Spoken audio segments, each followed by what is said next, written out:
நம்ம ஒரு சூப்பரான அப்பம் ரெசிபி தான் எப்படி செய்கிறதுன்னு பார்க்க போகிறோம். கார்த்திகை தீபம் வந்துருச்சு இல்லையா? இதுக்கப்புறம் அப்பம் எவ்வளோ சாஃப்டாக எண்ணெய் குடிக்காமல் எப்படி செய்கிறதுன்றத இன்றைக்கி நான் சொல்ல போகிறேன். பிகினர்ஸ் கூட ஈஸியாக செஞ்சிடலாம்.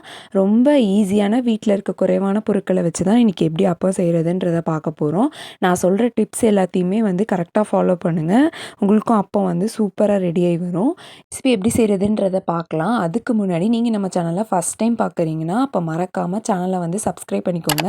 பக்கத்தில் இருக்க பெல் ஐக்கானை ப்ரெஸ் பண்ணி ஆல் என்ற ஆப்ஷனை கிளிக் பண்ணிக்கோங்க. அப்போ தான் நம்ம போடக்கூடிய எல்லா வீடியோஸும் உடனுக்குடனே நோட்டிஃபிகேஷனாக வரும். வாங்க இப்போ ரெசிபிக்குள்ளே போகலாம். ஒரு பவுல் எடுத்திருக்கேன். அந்த பவுலில் 1 கப் அளவுக்கு பச்சரிசி சேர்த்துக்க போகிறோம். இந்த பச்சரிசியை நல்லா தண்ணி சேர்த்து 2 தடவை அலசிட்டு அதுக்கப்புறம் தண்ணி சேர்த்து ஊற வச்சு எடுத்துக்கலாம். இந்த பச்சரிசி குறைஞ்சது ஒரு 3 மணி நேரமாவது நல்லா ஊறி வரணும்.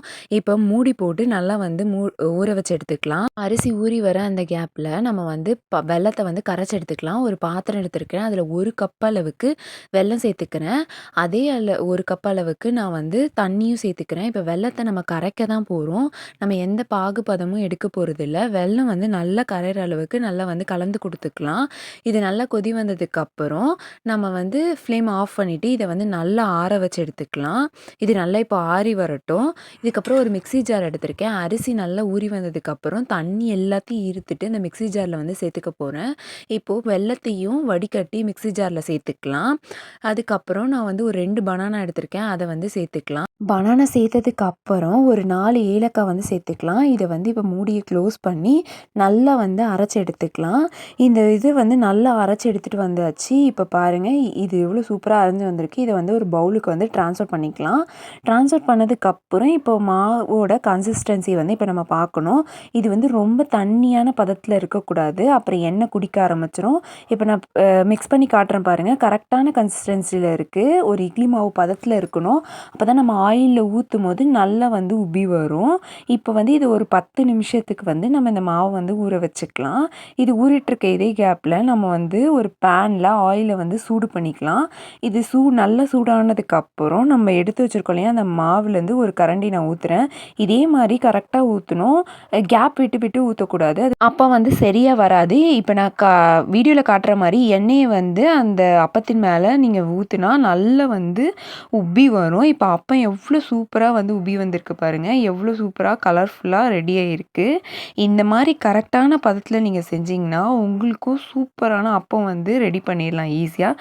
நான் கிட்ட காட்டுறேன் எந்தளவுக்கு சூப்பராக வந்திருக்கு பாருங்கள் அப்பம்.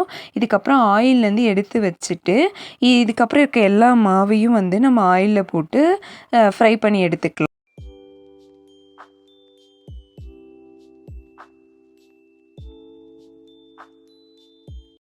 இப்போ நான் 1 மட்டுமே பொரிச்சு எடுத்துட்டு அடுத்து 2ஆ ஊத்துறேன். இப்போ நீங்க பிகினர்ஸா இருக்கீங்க அப்படின்னா, ஒரே ஒரு அப்பம் மட்டும் ஊத்தி பொரிச்சு எடுத்துக்கோங்க.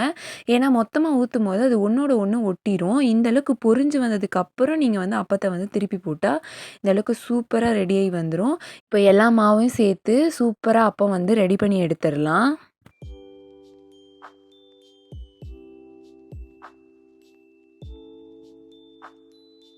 எல்லா அப்பமும் சூப்பரா ரெடி பண்ணியாச்சு. எண்ணெய் குடிக்காம ரொம்ப சாஃப்ட்டா அப்பம் சூப்பரா ரெடி ஆயிடுச்சு. இப்போ நான் பிரிச்சு காட்டுறேன் பாருங்க.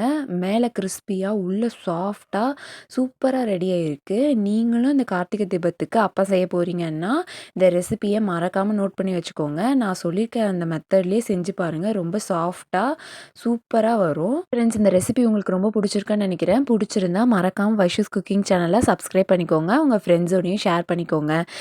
இந்த ரெசிபியை நீங்களும் வீட்டில் செஞ்சு பார்த்துட்டு எப்படி இருந்துச்சுன்றதை கமெண்ட் செக்ஷனில் சொல்ல மறந்துடாதீங்க.